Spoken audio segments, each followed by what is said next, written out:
కర్కాటకం వారికి గనక చూసుకున్నట్లయితే మీ యొక్క రాస్యాధిపతి 3 గ్రహాలతో ఈ పక్షంలో 16వ తేదీ నుంచి ప్రారంభమవుతున్నాడు. 9వ స్థానంలో ఉంటున్నాడు మీ రాస్యాధిపతి.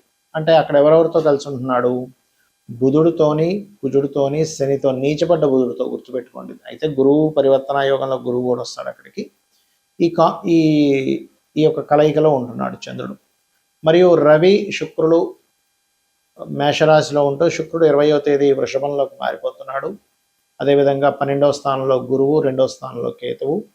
ఈ యొక్క గ్రహస్థితిని అనుసరించి అష్టమ స్థానంలో రాహు. ఈ యొక్క గ్రహస్థితిని అనుసరించి మీకు ఎలా ఉండబోతుంది, ఏ విషయాల పట్ల మీరు జాగ్రత్త వహించాలి, ఏ దేవతారాధన చేయాలనేటువంటి అంశాలు చెప్తుంది. నేనైనప్పటికీ చెప్పేస్తుంది సాక్షాత్ లలిత అమ్మవారిగా భావిస్తూ ఆ లలితాంబిక అమ్మవారి యొక్క అనుగ్రహం మీకు పరిపూర్ణంగా కలగాలన్న స్ఫూర్తి కోరుకుంటూ ఇక్కడ ప్రధానంగా 16, 17, 18 3 రోజులు మీరు దూర ప్రాంతాలకు వెళ్ళేటువంటి విషయంలో మరియు దూర ప్రాంతాలకు వెళ్ళేటువంటి విషయము. మరొక విషయం ఏంటంటే ఇక్కడ ఈ గ్రహాలు ఎప్పుడైతే 9వ స్థానంలో క్రూర గ్రహాలు ఉన్నాయో బ్యాంక్ నుంచి ఎవరికైనా ధనాన్ని పంపించడము, పెద్ద మొత్తంలో ధనాన్ని ట్రాన్స్ఫర్ చేసేటువంటి విషయాల్లో చాలా జాగ్రత్తగా ఉండండి. ఇక్కడ 9వ స్థానంలో ఉండేటువంటి క్రూర గ్రహాల వల్ల కొంచెం తండ్రి, గురువు వీళ్ళతోని తెలియని కొన్ని ఘర్షణాత్మకమైనటువంటి ఇవి ఉంటాయి. అలాగే మరొక విషయం ఏంటంటే ధనస్థానంలో కేతు ఉన్నాడు కాబట్టి మీకు ఎటువంటి ధన సంబంధించినటువంటి సమస్య రాకుండా చక్కగా మీకు ధనపరమైనటువంటి విషయాల్లో ప్రవాహం బాగుండాలి అనుకుంటే గణపతికి, సూర్య భగవాను ఎక్కువగా ఆరాధన చేయండి. గణపతిని మరియు సూర్య భగవాను గుర్తుపెట్టుకోండి. అలాగే మరొక విషయం ఏంటంటే ఇక్కడ గమనించినట్లయితే ఇక్కడ ఈ 12వ స్థానంలో గురువు ఉన్నాడు కాబట్టి వద్దన్నా ఏదో ఖర్చు చేయాల్సిన పరిస్థితి రావడం వస్తూ ఉంటుంది. మరొక విషయం ఏంటంటే నిర్ణయాలు తీసుకోవడము, షేర్ మార్కెట్ మరియు అదేవిధంగా ఈ స్నేహితులతోని మరియు ఒక్కోసారి చూడండి ప్రేమ వ్యవహారాల మూలంగా కూడా కొంత ఇబ్బంది ఉంటుంది. పంచమాధిపతి అయినటువంటి కుజుడు శనితో కలుస్తున్నాడు కాబట్టి ఇది ప్రధానంగా గుర్తుపెట్టుకోండి. అలాగే మరొక విషయం ఏంటంటే మీకు ఈ పక్షంలో కొంత ఉద్యోగ సంబంధించిన విషయంలో బాగుంటుంది. అందులో ముఖ్యంగా ప్రభుత్వ ఉద్యోగ సంబంధించిన ప్రయత్నాలు చేసేటువంటి వారికి చాలా అనుకూలంగా ఉంటుంది చెప్పాలంటే. ఇక మీరు నిత్యము చేయవలసినటువంటి దేవతా ఆరాధన ఏమిటి అని చూసుకున్నట్లయితే మీరు సుబ్రహ్మణ్యేశ్వర స్వామి ఆరాధన, కాలభైరవుడి యొక్క ఆరాధన ఎక్కువగా చేయండి. అన్ని విధాలా మీకు బాగుంటుంది. ఇక్కడ ఇప్పుడు ఉన్నటువంటి పరిస్థితులు ఏవైతే ఉన్నాయో బయట ఉండేటువంటి పరిస్థితులు ఈ శని కుజుల కలయిక వల్ల కొంచెం మన ఇండియాలో కూడా కొంత ఈ బాంబులు పేలడం అనుకోండి, లేకపోతే కొంత ఉద్రిక్తంగా ఉండే ప్రభావం పెరుగుతుంది. అంటే అలాగా కొంచెం ఎండ మనకు చూడండి బయట తీవ్రంగా పెరగడం ఎండ. ఆ ఎండ వస్తూనే ఒకటేసారి అంటే వాతావరణంలో జరిగేటువంటి మార్పులు ఏమిటి అంటే విపరీతమైన ఎండలు, దాంతోపాటు సడన్గా ఉన్నటువంటి వర్షాలు శని కుజుల కలయిక వల్ల.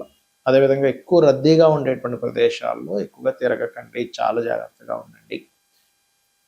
అలాగే మరొక విషయం ఏంటంటే ఈ విదేశాలకు వెళ్ళాలి, విదేశాల్లో ఉండేటువంటి వారు నేను చాలా రోజుల నుంచి చెప్తూ వస్తున్నా, 2-3 నెలల నుంచి ఇప్పుడు కూడా చెప్తున్నాను. ఎందుకంటే 12వ స్థానం సహజ 12వ స్థానం అనేది శని కుజులు ఉన్నారు అక్కడ మీనరాశి కాబట్టి ఏమాత్రం మీరు స్వదేశంలోకి వచ్చి ఉండగలిగితే కొంతకాలం రావడం మంచిది ఇప్పుడు ఉండేటువంటి కండిషన్స్ పరంగా చూసుకుంటే.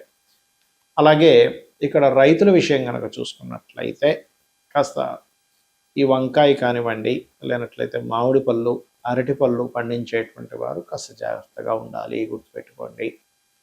అలాగే మరొక విషయం ఏంటంటే ఇక్కడ చాలామంది ఈ ఏలినాటి శని ఇప్పుడు మనకి ఎవరెవరికి ఉంది, ఏ రాసుల వారికి ఉంది, మేషంకి ఉంది, కుంభానికి ఉంది, మీనానికి ఉంది. సో ఈ 3 రాసుల వారికి కుజుడు కలిసినందుకు శనితో ఆ ఏలినాటి శని ప్రభావం తగ్గుతుంది.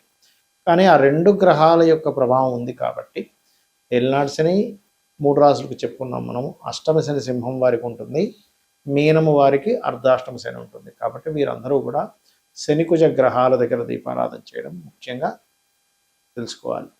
ఇంకొకటి ఏంటంటే షేర్ మార్కెట్ కారకుడైనటువంటి బుధుడు ఈ యొక్క శని కుజ గ్రహాల మధ్యను వస్తున్నాడు కాబట్టి షేర్ మార్కెట్లో మీరు ఎప్పుడూ చూడనటువంటి ఫ్లక్చుయేషన్స్ జరగనున్నాయి రాబోయే 25 రోజులు కూడా గుర్తుపెట్టుకోండి.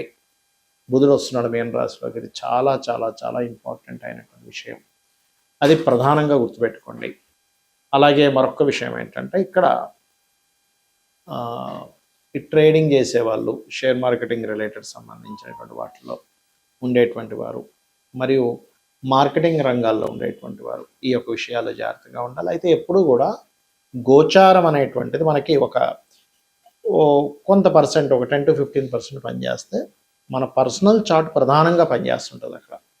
కాబట్టి మీ జన్మజాతకంలో గ్రహాలు ఎలా ఉన్నాయి, జన్మజాతకంలో లగ్నం ఎలా ఉంది, లగ్న బలం ఎలా ఉంది, దానివల్ల మీరు ఎదగడం అనేది జరుగుతూ ఉంటుంది. మీ శారీరక సంస్కృత కానివ్వండి, ఇవన్నీ జరుగుతూ ఉంటాయి. ఇక రెండవ భావం ధనస్థానం, అంటే మీకు ధనయోగం ఏ రకంగా ఉంది అనేది ధనభావాన్ని బట్టి చూసుకోవాలి. అంతేగాని ఎల్నాట్స్ వచ్చింది కాబట్టి ధనం లేదనుకోవడానికి కాదు అక్కడ. అలాగే మరొక విషయం ఏంటంటే ఇక్కడ గమనించినట్లయితే ఇక మూడవది ఏంటి, అన్నదమ్ములతో ఉండే సఖ్యత, ఎప్పుడు ఏ ప్రాపర్టీ తీసుకోవాలి 4వ భావంలోని, సంతానం గురించి 5వ భావంలోని, రుణరోగ శత్రువుల గురించి 6వ భావంలోని, వివాహం ఎప్పుడవుతుందనేటువంటి 7వ స్థానంలోని, అదేవిధంగా మీ యొక్క ఆయుష్ అంటే కొంచెం ఏదైనా ఆకస్మిక సంఘటనలు ఉన్నాయా, లేకపోతే తల్లిదండ్రులతో ఉండే రిలేషన్ 9వ స్థానంలో, అదే రకంగా మీ యొక్క కర్మ అంటే కొంతమందికి వృత్తిపరంగా విదేశాలకు వెళ్తే కొంతమంది బాగా సక్సెస్ అయితే, కొంతమంది స్వదేశంలో బాగా సక్సెస్ అవుతారు. కాబట్టి విదేశాల్లోకి వెళ్తే బాగుంటుందా, స్వదేశంలో బాగుంటుందా అనేటువంటి ఒక క్లారిటీ అనేటువంటిది మీకు మీ 10వ భావాధిపతి ఎక్కడున్నాడనే దాని మీద ఇస్తుంది. కాబట్టి ఏంటంటే ఇన్వెస్ట్మెంట్స్ కానివ్వండి, బిజినెస్ రాణించేది కానివ్వండి, అన్నీ మీ జన్మజాతకంలో ఉంటాయి. గోచార ఫలితాలు కేవలం 10 to 15% మాత్రమే. ఇది ప్రధానంగా గుర్తుపెట్టుకోండి. అలాగే సరే జాతకం లేదు, అప్పుడు ఏం చేయాలి? మీరు చక్కగా మీ యొక్క జాతకం లేనంత మాత్రం చేత చింతించకుండా అమ్మవారి యొక్క ఆరాధన నిత్యము లలితా సహస్రనామాలు, లేదా విష్ణు భక్తులు అయినట్లయితే విష్ణు సహస్రనామాలు, శివభక్తులు అయ్యారు శివ సహస్రనామాలు చేసుకోండి. మనము మన జాతకాన్ని తెలుసుకొని ఒక జ్యోతిలాగా, అంటే జ్యోతిష్యము అంటే ఒక వెలుగులాగా మనకు ముందే కనబడుతుంది ఏంటి, వాట్ ఈజ్ వాట్ అనేది. దాన్ని బట్టి మనం ఎలా అయితే నిర్ణయాలు తీసుకొని ముందుకు వెళ్తూ ఉంటామో, జాతకం తెలియదు అప్పుడు ఏం చేస్తాము, దేవుని మీద భారం వేసి ధర్మబద్ధంగా మన పని మనం చేసుకుంటూ వెళ్ళిపోతూ ఉండాలి. ఇది ప్రధానంగా గుర్తుపెట్టుకుని అందరూ కూడా ఇప్పుడుండే ఈ శని కుజుల యొక్క ప్రభావం మూలంగా అందరూ అన్ని రాసుల వాళ్ళు కూడా కొన్ని విషయాలు కనుక పాటించినట్లయితే ఎటువంటి ఇబ్బంది పడరు వారు. ఒకటి, శక్తి దేవత ఆరాధన, అంటే ఆంజనేయ స్వామి ఆరాధన అనుకోండి, లలిత అమ్మవారి మన దుర్గా ఆరాధన అనుకోండి, ఎనీ శక్తి దేవత ఆరాధన అంటే మనకి దశమహావిద్యల్లో ఉండే దేవతామూర్తుల్ని ఆరాధించడం. రెండవది, మీకు దగ్గరలో గోశాల కనుక ఉన్నట్లయితే అందులోని దేశీవాలి గోవుకి, జెర్సీ ఆవుకి తినిపించొద్దని నేను చెప్పట్లేదు, కానీ జెర్సీ ఆవుకి దేశీ ఆవుకి ఉండే తేడా ఏమిటంటే ఇందులో సకల దేవతలు ఉంటారు. అది ఒక ప్రాణి, అంతే. ప్రాణికి మీరు ఇస్తున్న ఫలితం వస్తుంది అక్కడ. ఇక్కడ సకల దేవత ఆరాధన జరుగుతూ ఉంటుంది, గుర్తుపెట్టుకోండి. ఆ రకంగా మీరు ఎప్పుడైతే ఈ యొక్క గోవులకి తినిపిస్తారో చక్కటి ఫలితాలు వస్తాయి.